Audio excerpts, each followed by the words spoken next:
ada jenazah yang meninggalnya mungkin sebenarnya dia belum ingin pergi kayak gitu kan, mungkin kecelakaan atau apa, Ada. agak ganggu gitu. Iya, pasti. Kalau memang yang udah terlalu hancur banget ya, kayak misalnya kayak kelindes truk gitu ya, itu ada yang mukanya masih mulus nih, mulus, tapi tengkorak dalamnya pecah dalam gitu. Tapi kabarnya kamu sering ngajak ngobrol jenazah gitu selama proses makeup ya? Aku tuh pernah dicolek di sini, gitu. Siapa yang nggak ada? Padahal aku posisi ganti baju. Gitu. Kamu pernah make upin orang yang pakai susuk? Itu kamu tahu ada ciri-cirinya apa gimana? Ada kalau momen yang kakak bilang itu ya, mati meninggal umur nggak ada yang tahu. Itu tuh ada yang dari janin, ada pernah aku dapat ya janin keguguran itu loh. Oh. Masih Tangan, bentuknya aja kayak jelly, kayak merah, kayak gumpalan darah. Itu juga pernah, nggak di make up ya, itu kan langsung dibakar ya.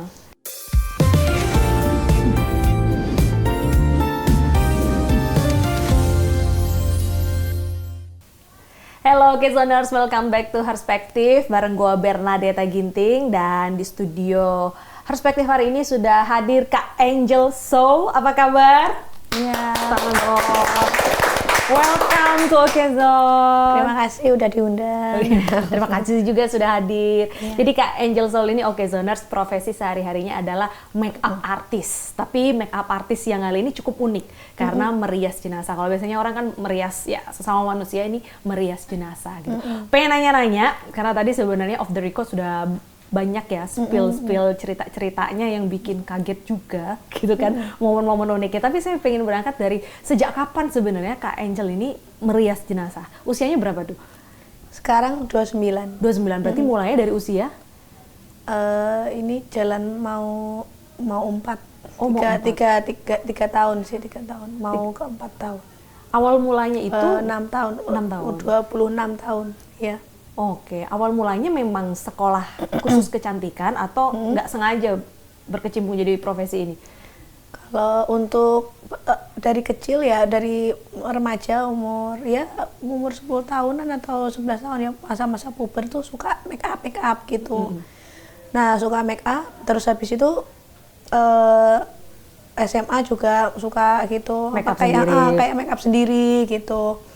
Akhirnya kuliah itu suka nerima minta di make upin teman gitu. Kayak mau nikah, ulang tahun. Ya kayak ada graduation, ya itu kayak kelulusan gitu kan. Terus aku yang make upin gitu. Terus akhirnya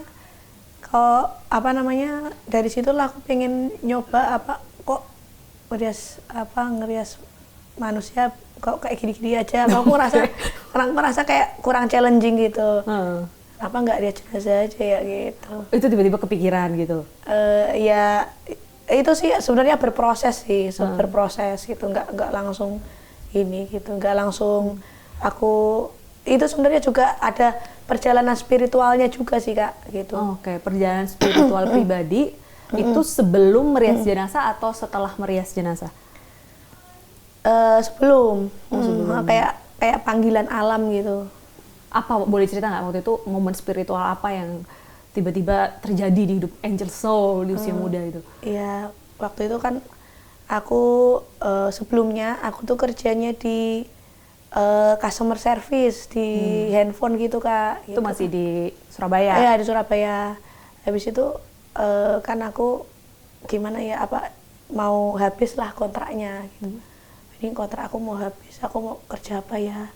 Tapi aku tuh pengen yang masih dalam hobi aku yang melukis yang make up gitu. Apa ya yang terus kan aku muslim ya Kak ya. Nah, ini aku sholat istiqoroh. Sekolah istiqoroh, minta petunjuk. Nah itu ya kalau aku minta petunjuk itu selalu kayak nggak melalui mimpi tuh enggak. Jadi kayak dari kejadian nyata gitu. Nah, kayak yang akhirnya mengarahkanku jadi berias jenazah. Jadi kayak kebetulan lagi sampai 4 kali, kayaknya ini nih jawabannya gitu. Jadi perjalanan spiritualnya dari situ yang akhirnya mengarahkan aku ke jadi perias jenazah gitu. Ada kayak suara-suara atau panggilan bahwa kamu harus membantu untuk merias mereka-mereka yang akan berpulang kayak gitu, ada panggilan-panggilan gitu nggak? Ngerasanya gini sih, kayak sama jenazah itu kayak sayang banget gitu. Apa karena mungkin aku itu dulu di customer service, itu kan udah melayanin orang ya, jadi kayak udah dapat orang yang marah-marah itu sudah terbiasa. Jadi ketika waktu jadi perias jenazah itu ya kayak naik level aja pelayanannya gitu.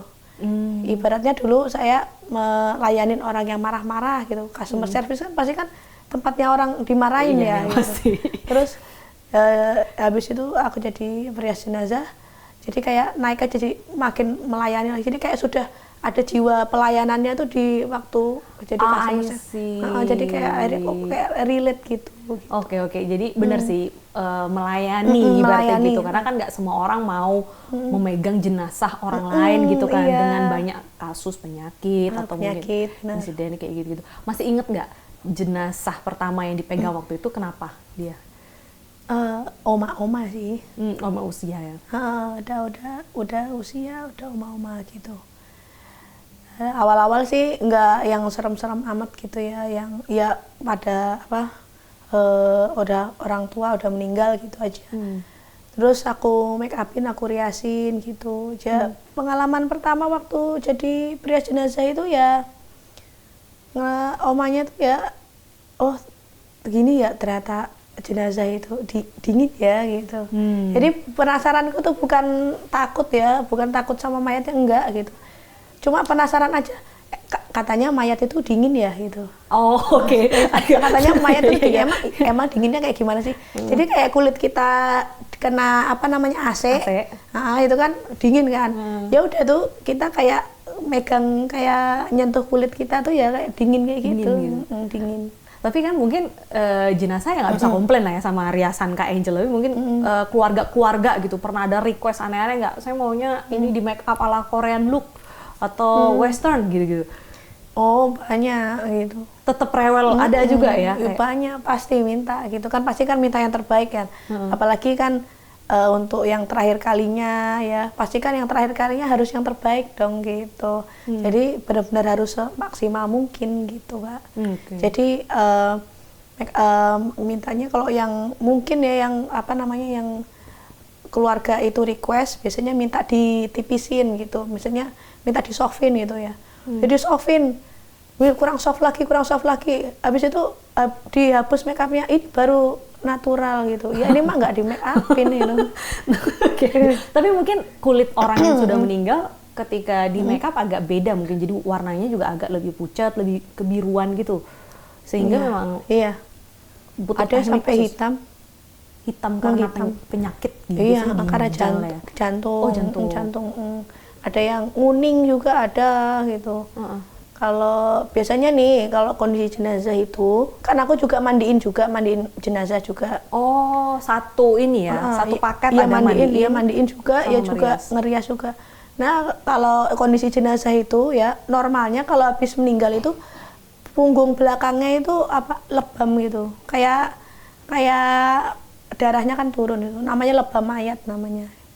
Kayak gitu. Jadi itu yang mungkin orang awam kan belum tahu gitu kan. Oh, jadi jenazah kalau meninggal tuh kok seperti ini ya kondisinya gitu. Jadi kita juga mengedukasi juga, ini namanya lebam mayat gitu. Kalau misalnya kita kasih pengertian itu, ini ini normal gitu. Darahnya kan turun ke bawah gitu, ke bawah gitu kan karena gravitasi kan gitu. Jadi makanya merah. Ini kayak merah-merah kayak dipukulin gitu, kayak merahnya merah lebam gitu. Mau yang meninggal karena memang sudah waktunya, sama yang mungkin apapun, sakit itu kayak pasti ada lebam-lebam. Belum pernah lihat sih sebenarnya, makanya agak penasaran. Terus ketika merias jenazah itu kan mungkin ya, kalau aku dengar ceritanya nggak selalu yang mungkin ibaratnya lengkap kan, yang di makeup Kak Angel gitu. Iya. Kalau yang kondisinya taruhlah mukanya mungkin sudah kurang lah gitu kan, nggak utuh gitu, itu juga dirias? Iya, pasti. Kalau memang yang udah terlalu hancur banget ya, kayak misalnya kayak kelindes truk gitu kan, kan matanya ada yang keluar gitu kan. Nah kalau keluar bola matanya kan kita masukin, terus ini pendarahannya hebat banget nggak gitu. Kalau terlalu hebat banget ya, mukanya hancur banget ya kita nggak bisa, kita balut pakai perban kayak mumi gitu, nggak bisa di make upin. Itu karena terlalu hebat banget pendarahannya. Itu ada yang mukanya masih mulus tapi tengkorak dalamnya pecah dalam gitu. Jadi kayak ibaratnya kaca gitu di dalam tengkorak sini hancur, tapi mukanya mulus tapi dalamnya hancur. Itu enggak bisa di make upin. Oh, jadi karena saking hancurnya. Jadi walaupun pihak keluarga maksa di make upin, Kak Angel berhak menolak ya? Iya, memberi saran lah. Aku kasih pengertian dulu ke keluarga. Ini posisinya udah sangat hancur gitu. Ini kalau di make upin udah tidak bisa gitu. Jadi mohon maaf gitu. Ini posisinya seperti ini karena pendarahannya sangat hebat gitu. Nah itu karena kalau walaupun sudah meninggal tetap ngucur ininya darahnya. Kalau luka, kalau misalnya kecelakaan hancur itu kita harus kasih perban perlak gitu kayak mumi gitu. Oke, tadi kan mandiin terus ngerias, apakah ngebantu untuk mungkin styling jenazah itu? Karena iya, pakai kalau baju. di agama saya kan ada yang pakai jas, pakai dress gitu kan kalau meninggal. Ini membantu juga kasih masukan gitu? Iya, kita juga ngebantu pakein baju juga Kak gitu. Jadi kalau cowok ya pakai jas gitu ya, kalau cewek pakai ini gitu. Terus kita juga harus ngerti nih, kayak misalnya kakinya kakak ini kira-kira ukuran berapa gitu, itu kita harus udah ngerti gitu. Oh, ngasih masukan ya? Ya, ini kira-kira ukuran kakinya berapa ya. Nah kita sebagai perias pemandi jenazah juga harus ngerti ukuran kaki jenazah itu berapa. Kurang lebih sih 38 gitu. Misalnya ukuran 37, kita upsize 38, takutnya nanti bengkak gitu. Karena kalau orang meninggal agak bengkak gitu kan? Ya bisa bengkak ya. Jadi membengkak gitu, jadi malah diapin satu size gitu. Oke, memegang orang yang sudah meninggal gitu. Ada ritual khusus nggak yang Angel lakukan sebelum akhirnya memulai merias dan yang pertama itu sebenarnya itu jaga lisan ya Kak, jaga lisan, jaga pikiran ya. Karena jadi perias jenazah itu kan ya tergolong spiritualnya tinggi ya gitu. Jadi kadang-kadang kita ngucap atau kita di hati kita batin sedikit aja, itu tuh langsung kewujud gitu. Contoh misalnya nih, jadi kayak ini dapat jenazah yang kurang bukan kayak misalnya kita dapat jenazah kita nantangin lah gitu, nantangin jenazah gini-gini aja gitu. Jadi jaga hati, ritualnya tuh sebenarnya kita harus jaga hati kita Kak gitu. Jadi jangan sampai nantangin gitu. Jenazah gini-gini aja. Nanti dapat yang dapat yang gitu-gitu macam-macam. Jadi takut ya makanya. Jadi kalau ritualnya ya banyak berdoa, sama jaga hati, jangan jaga lisan, jaga pikiran gitu aja. Biar nggak berucap yang aneh-aneh gitu. Tapi pernah mengalami kejadian aneh nggak? Misal ada jenazah yang meninggalnya mungkin sebenarnya dia belum ingin pergi kayak gitu kan, mungkin kecelakaan atau apa. Ada? Agak ganggu gitu loh. Ada. Ganggu gimana tuh biasanya? Oh, kalau yang ini sebenarnya ganggu. Sambil minum nggak apa-apa loh. Aku minum ya. Iya. Karena kan tadi kan berhubungan dengan hal-hal spiritual juga kan. Jadi kalau ganggunya itu pernah sih waktu aku malah justru nggak ada jenazah sama sekali waktu aku di kamar dukanya itu, kamar jenazahnya itu nggak ada jenazah sama sekali, kosong. Aku tuh pernah dicolek di sini, gitu.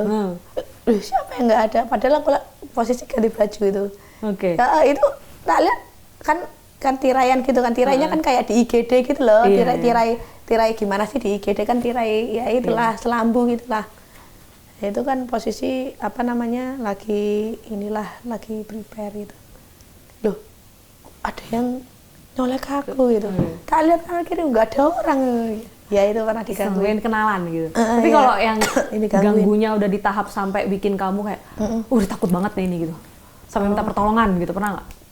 Oh, kalau sampai minta pertolongan sih belum pernah gitu. Dimimpiin itu ya kayak orang itu mau meninggal itu ada juga. Maksudnya orang mau meninggal?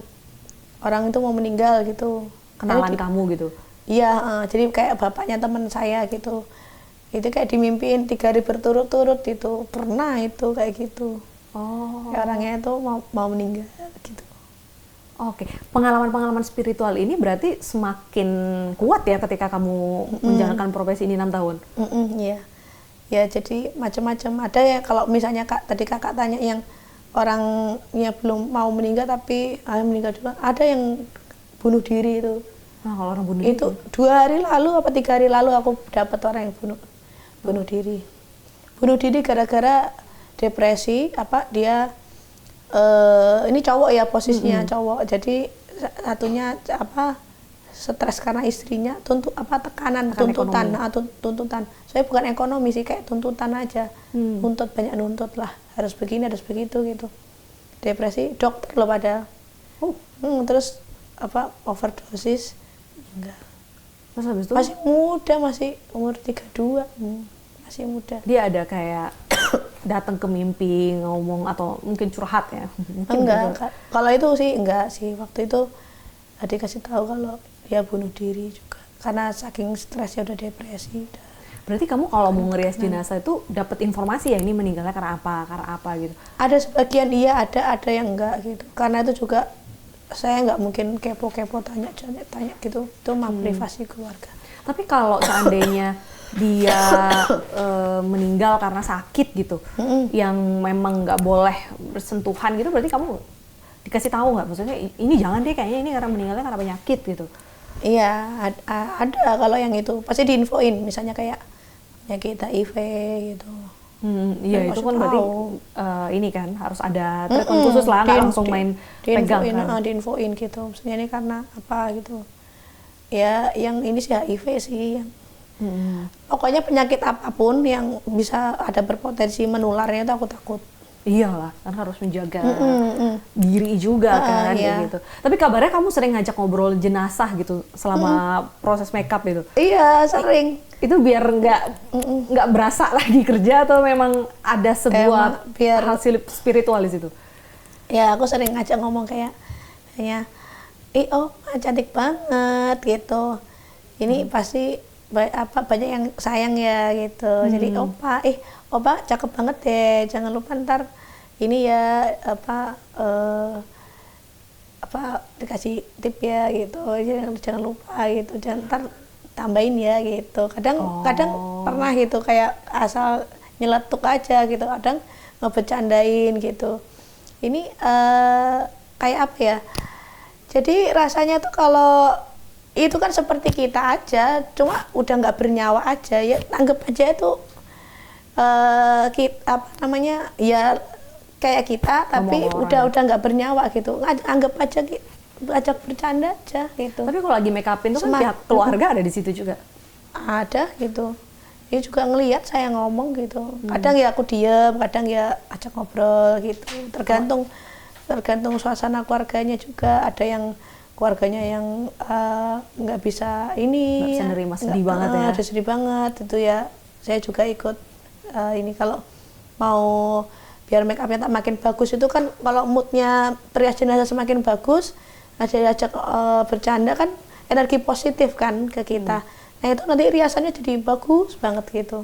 Jadi kayak lebih hidup gitu, kayak manglingin gitu. Tapi ngaruh juga nggak ke kondisi dari mungkin roh orang itu gitu. Kalau mungkin memang dia sudah ikhlas dengan hidupnya, kamu nggak perlu terlalu banyak effort ngerias, dia udah kayak terlihat cantik gitu. Tapi kalau mungkin memang ada sedikit yang mengganjal gitu, kamu udah usaha banget tapi kok kayak ada yang janggal, kurang aja di make up itu. Ada nggak momen-momen gitu? Kalau kayak gitu sih nggak ada, karena juga roh kan juga udah terpisah sama jasad, kan nggak ada kaitannya sama make up gitu kan. Jadi kalau misalnya riasannya bagus, ya itu sebenarnya perias jenazahnya memang pinter make up aja gitu. Berarti kan emang akunya pinter shading, pinter mainin apa eyeshadow, warna-warnanya, terus matchinginnya bagus, bikin alisnya rapi. Itu kan penunjang juga gitu. Sebenarnya kalau buat itu sih Bu, untuk rohnya kan nggak kurang nyambung juga gitu. Rohnya udah terpisah gitu. Jadi kalau misalnya riasannya bagus ya karena perias jenazahnya pinter, tekniknya bagus. Pernah dikomplain nggak selain tadi yang ketebelan gitu? Karena dia sebenarnya udah ngasih referensi yang kayak kita nggak tahu ya, orang kan kadang unik-unik gitu. Pernah ada yang komplain paling berat selain tadi yang minta ditipisin? Itu aja sih, terus sama rambut itu ya, hairstylingnya tuh harus kayak ada yang pengen sampai rambut juga. Oh iya, yang pengen kayak wah gitu, kayak sasak banget gitu, ada juga. Kalau megang rambut itu berarti ya tetap dalam kondisi tidur ya make-upnya? Iya. Oke. Tadi waktu ngobrol-ngobrol dengan jenazah itu, ada yang pernah kayak memberikan respon nggak jenazah? Karena kadang saya tuh sering dengar kalau ada kerabat meninggal tuh awalnya badannya kaku gitu kan. Terus sama yang mau makein baju tuh diajak ngobrol dulu. Akhirnya badannya agak lemas, akhirnya bajunya bisa masuk. Pernah ada yang kejadian kayak gitu nggak? Selalu sih kalau kita memang harus ngajak ngobrol biar apa namanya, kayak kasih izin gitu, permisi gitu. Oma lemesin ya badannya biar bisa pakai bajunya gitu. Ya akhirnya lemes itu. Lemes ya. Jadi sebenarnya ya walaupun sudah meninggal dan respon tubuh itu kan setidaknya mereka kalau kata orang masih ada di sekeliling itu kan sebenarnya di daerah itu kan. Iya, masih ada mereka. Kalau yang sudah dalam kondisi berformalin gitu, susah juga nggak make up-nya?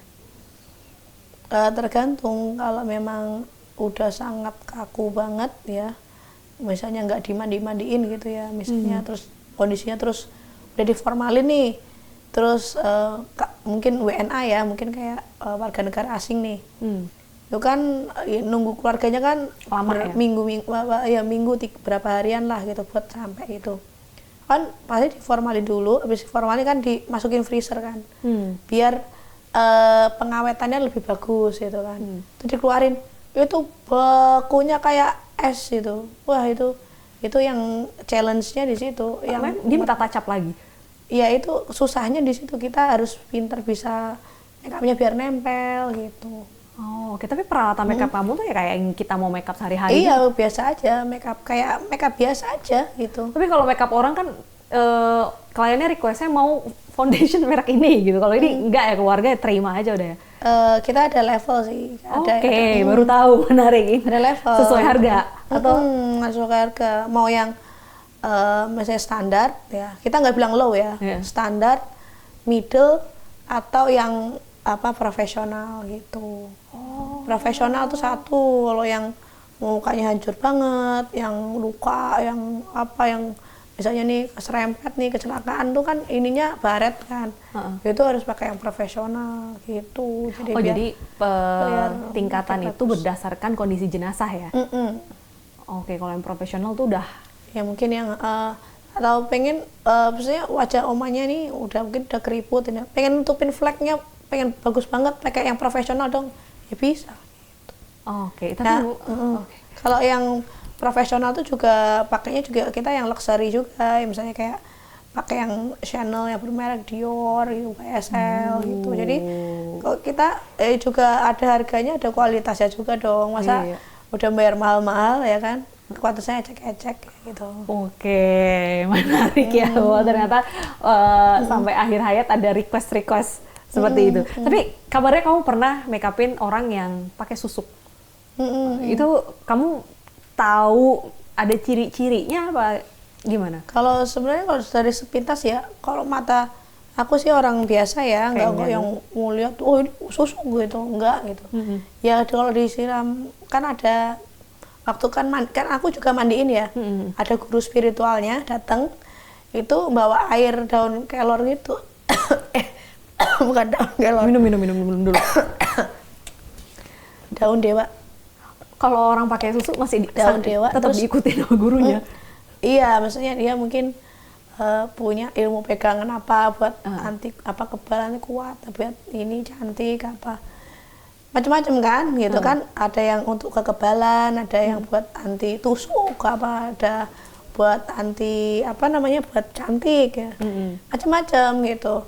Nah itu air ya, air di ember gitu udah mungkin bacain doa begitu ya, kasih apa daun dewa terus disiramkan, nah itunya rontok gitu, itunya. Rontoknya tuh kayak apa? Kayak biji-biji gitu, kayak gimana sih susuk ya, bisa searching lah itu. Susuk kan kayak apa sih, besi-besi gitu kan kadang ya. Iya macam-macam. Kalau di scan tuh kadang kelihatan kayak besi-besi gitu. Tapi kalau disiram keluarnya jadi kayak biji-bijian. Apa magic pendant itu ya. Oh oke. Ya itu yang kayak beating gitu, kecil-kecil gitu. Katanya orang kalau meninggal dengan itu tadi susuk atau apa gitu, kalau belum dicopot dia nggak tenang kayak gitu. Pernah ini nggak menemukan case-case kayak gitu, kejadian-kejadian gitu? Sebenarnya pernah ada saudara saya sih. Nah itu ya dia itu meninggalnya gini. Jadi udah tua sekali ya, udah tinggal tulang gitu. Itu bukan susuk ya, tapi kayak ilmu kebal gitu. Jadi meninggalnya tuh lama banget, enggak apa kayak kondisinya tuh kayak sakaratul maut terus itu. Kayak tersiksa gitu. Tersiksa. Ada yang gitu. Oke, terus dia bisa meninggal setelah apa itu? Ya meninggalnya ya apa itu baru tahu pantangannya apa, baru itu dilakuin. Aku kurang inget ya apa pantangannya waktu itu. Tadi diapain tuh akhirnya baru bisa meninggal gitu. Dan itu pun tahunya baru lama sekali, baru 2 tahun 3 tahun gitu baru tahu pantangannya apa gitu. Oke, kamu kan satu sisi terlihat ya enjoy karena mungkin ada panggilan dan pelayanan dalam berprofesi ini. Tapi kan pasti ada momen di mana pernah nggak kayaknya ini horor banget sampai kamu mungkin ingin, udahlah gue udah merasa cukup merias jenazah, gue mau merias manusia umumnya gitu. Ngerasa horor banget itu nggak ada ya. Kalau untuk takutnya itu ada, itu kayak misalnya penyakit menular aja sih. Kalau untuk horornya misalnya menyeramkan, horor kan menyeramkan itu ya. Kalau bagi aku yang menyeramkan dan aku takut itu cuma penyakit aja, penyakit yang menular kayak HIV gitu, atau apapun lah pokoknya yang bisa nular gitu, penyakit kulit. Iya gitu, pasti gitu. kan. Takut. Apalagi zaman-zaman COVID kamu berarti udah make upin dong. Nah kalau waktu COVID itu berarti masih ada pelayanan make up atau langsung? Harusnya kan langsung kan? Langsung. Kecuali memang pokoknya dia. Ya itu sempat kena COVID 2 kali. Terus belum kapok waktu itu? Ya enggak kapok. Sampai sekarang. Tapi iya maksudnya alhamdulillah ya diberkati sama Tuhan kan ya, dikasih umur panjang, dikasih sehat, berarti kan terus melanjutkan pelayanan gitu. Pelayanan tetap menjadi perias jenazah gitu. Berarti kan apa ya, Allah ngasih saya umur panjang, dikasih sehat sampai sekarang, berarti kan memang penting gitu untuk melayani gitu.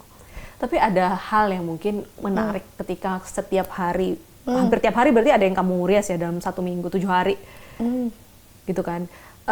Melihat jenazah dengan kondisi berbeda-beda. Saya kalau ada kerabat atau siapa kenalan meninggal tuh saya selalu gini, aduh umur tuh orang nggak ada yang tahu gitu loh. Kayak kapan aja bisa meninggal. Nggak nyangka ya, dia kayaknya baru kemarin ngobrol tiba-tiba meninggal. Setiap hari melihat dan berhadapan dengan orang yang di ujung kematian itu, kamu ada nggak momen-momen kayak gitu? Ya, iya pasti ada. Iya kan, tapi kan kalau tiap hari lama-lama jadi kayak overthinking sendiri gitu. Nggak ada sih, kalau overthinking nggak ada. Karena kalau untuk saya sendiri ya, jiwa saya tuh sudah ngerasa siap buat meninggal gitu. Karena kenapa ya? Karena gini, hidupku itu kan nggak tahu, umur kita kan nggak tahu sampai kapan. Iya, betul. Nah di masa umur kita kan semakin kan berkurang setiap hari kan. Nah kita banyak berbuat baik. Jadi aku ngerasa mati aja. Yang penting aku udah banyak berbuat kebaikan gitu. Nah jadi makanya aku nggak pernah overthinking. Ada kalau momen yang kakak bilang itu ya, mati meninggal umur nggak ada yang tahu. Itu tuh ada yang dari janin, ada pernah aku dapat ya janin keguguran itu loh. Masih bentuknya aja kayak jelly, kayak merah, kayak gumpalan darah. Itu juga pernah, nggak di make up ya, itu kan langsung dibakar ya. Itu aja aku ada ya, kan nggak sesuai, nggak harus syarat mati, nggak harus tua kan.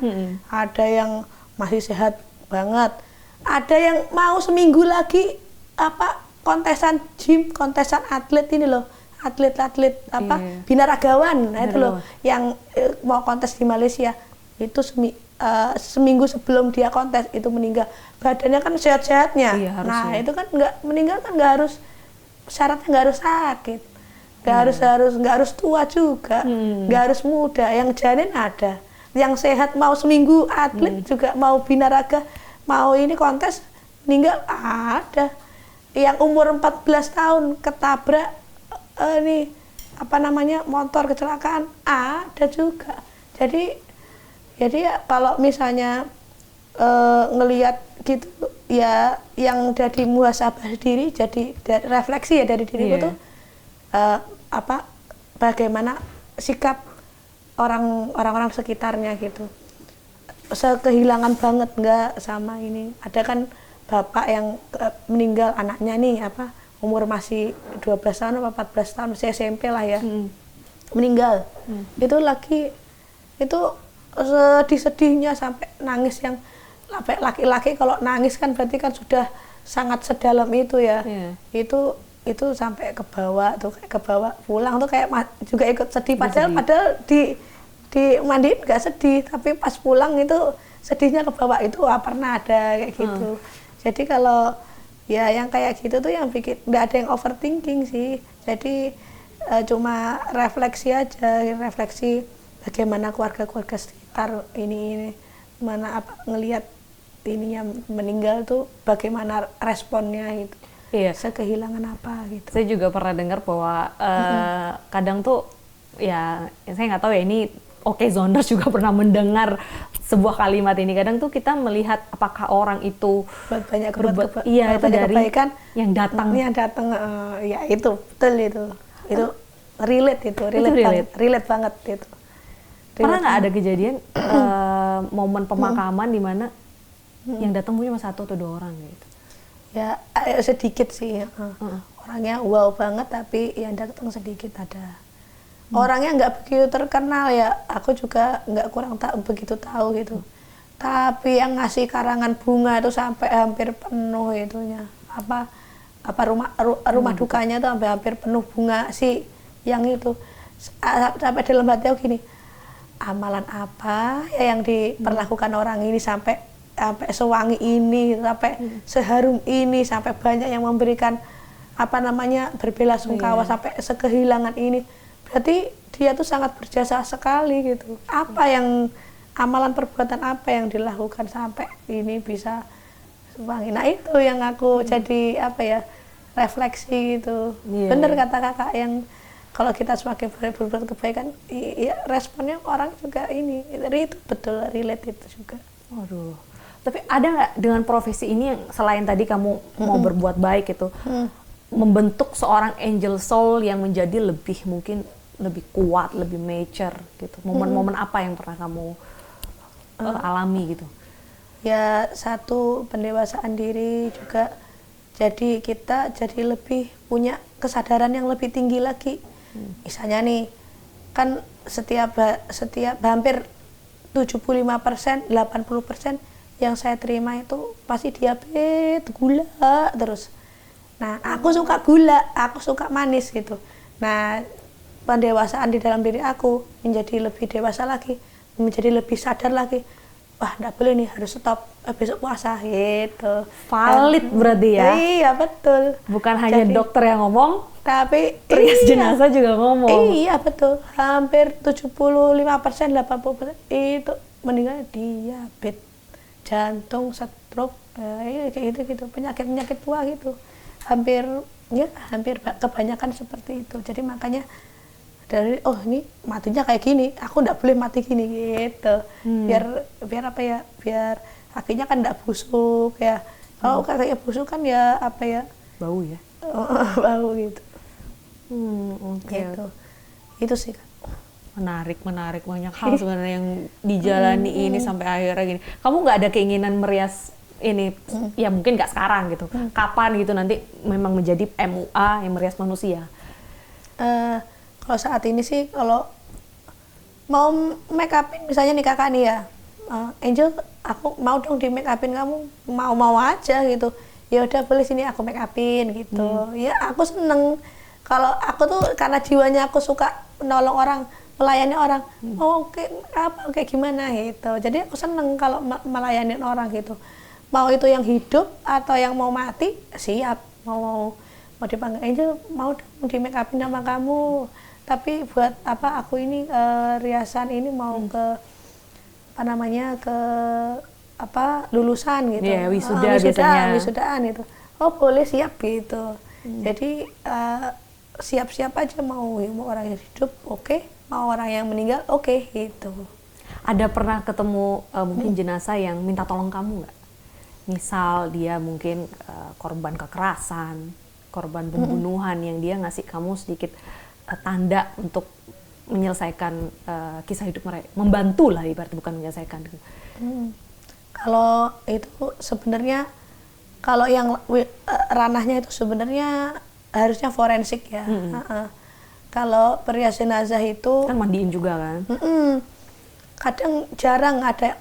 Kalau selama ini kan jarang yang punya berpesan ya ke aku ya, jarang misalnya ini nitipin pesan gitu. Ini apa, gimana, kenapa gitu. Jarang ada yang nitipin pesan. Kalau yang mungkin kalau forensik itu mungkin nyambung, karena mungkin dimimpiin ya, minta tolong apa, mayat ini kan udah nggak bisa ngomong, kan minta tuntutan keadilan nih, misalnya dia dibunuh karena dibunuh, tapi mayatnya dibuat seolah-olah bunuh diri, kayak gantung diri, padahal sebenarnya dibunuh, kan ada itu kan mayatnya mungkin minta ke dokter forensiknya, ini aku dibunuh, nah itu mungkin ada. Tapi kalau perias jenazah itu jarang, karena sebenarnya perias jenazah itu kan sudah beres dari forensik, udah dari RSCM, udah tetek bengek, baru ke sini kayak finalnya, kayak udah mau berpulangnya, memang harus diindahkan gitu di saat-saat terakhir. Jadi jarang untuk menyampaikan pesan. Tapi kalau mungkin forensik itu mungkin masih bisa gitu, masih mungkin ada panggilan itu, ada ngasih tanda untuk minta tolong. Aku kalau ini loh aku dibunuh, gitu. Aku ini loh diiniin gitu. Jadi itu ada mungkin. Berarti memang sudah selesai di kamu. Maksudnya kadang kan kalau kamu melihat jenazah mungkin ada luka-luka yang luput dari pandangan keluarga atau siapa, kamu ngasih tahu bahwa ini ada bagian titik di tangannya yang kok kayaknya lukanya nggak biasa gitu. Nggak ya, kamu udah bersih pokoknya ya. Itu aku juga kasih tahu kalau misalnya ada luka gitu ya. Ini ada luka ya di sini, ini bekas infusan ya. Oh iya ya, ini saya bantu tutup ya, gitu, nanti biar cairannya nggak keluar gitu. Itu harus dikasih tahu keluarga. Gitu. Oke. Tapi gimana cara kamu menjaga mental dan spiritual kamu dengan profesi ini gitu? Kan kalau orang awam mungkin mengira profesi kamu tuh menakutkan, mistis dan ya horor gitu kan. Tapi bagi kamu ini sebuah pengabdian, mungkin beda perspektif. Tapi kamu ngejaga spiritual dan mental kamu supaya tetap waras tuh gimana? Satu, banyak-banyak berbaik sangka gitu. Berbaik sangka. Banyak-banyak. Mungkin kalau anak-anak zaman sekarang bilangnya toxic positivity ya. Asik. Toxic positivity. Jadi banyak-banyak sebenarnya berbaik sangka itu juga banyak bagusnya loh sebenarnya gitu. Jadi kalau kita banyak-banyak berbaik sangka gitu, itu nggak ngaruh ke kita gitu. Dan banyak-banyak kitanya banyak berdoa, banyak menjaga lisan, menjaga pikiran, menjaga ucapan gitu. Jadi biar kita tuh tetap terjaga gitu loh Kak, terjaga hatinya gitu. Jadi jangan kalau dipuji ya jangan meninggi, tapi kalau dihina-hina juga ya tidak merasa jatuh gitu. Pokoknya tetap muhasabah diri gitu. Tetap rendah hati lah rendah ya. Hati, karena gitu. tadi itu mungkin kalau orang yang nggak tiap hari ketemu, setiap ngelihat kejadian kematian tuh kayak teringat kembali. Tapi kamu karena tiap hari, jadi kayak sudah otomatis bahwa ya itu tadi kapanpun kita bisa dipanggil Tuhan, lalu juga berbuat baik. Tadi kan mungkin bisa melihat respon orang-orang. Dan itu juga kita mengambil banyak-banyak belajar gitu. Oh ternyata mengambil pelajaran dari mayat gitu. Apa yang, oh mayat itu kalau diabetes begini ya.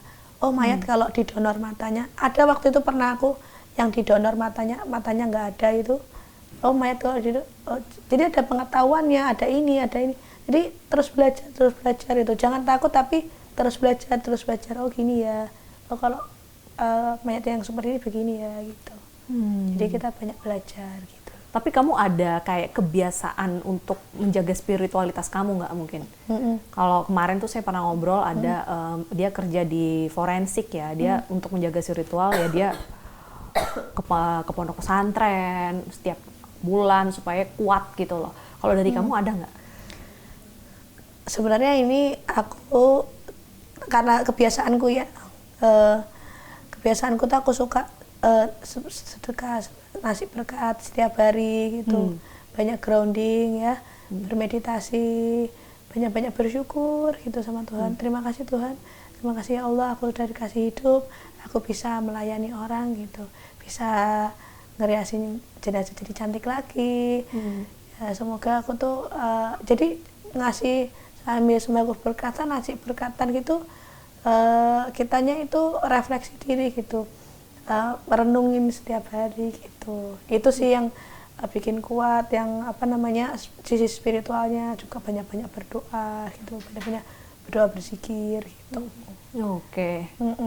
Jadi kunci yang bisa dipelajari adalah berbuat baik, rendah hati, dan ya itu tadi ya bahwa kita nggak tahu berapa lama kita di dunia ini, jadi ya berbuat baik iya.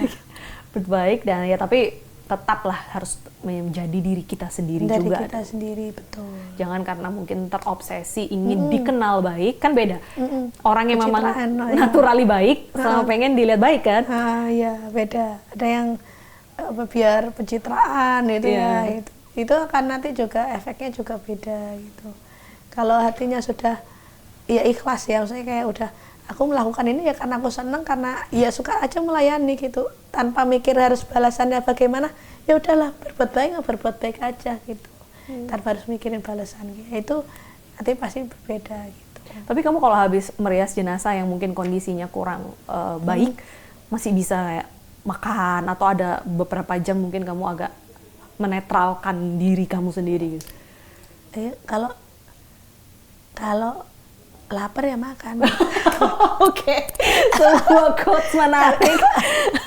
Ya jadi kalau misalnya ya mungkin kalau yang mungkin ini bau ya, yang ada yang aku misalnya kalau aku bersihin pup misalnya, kan bau banget ya itu.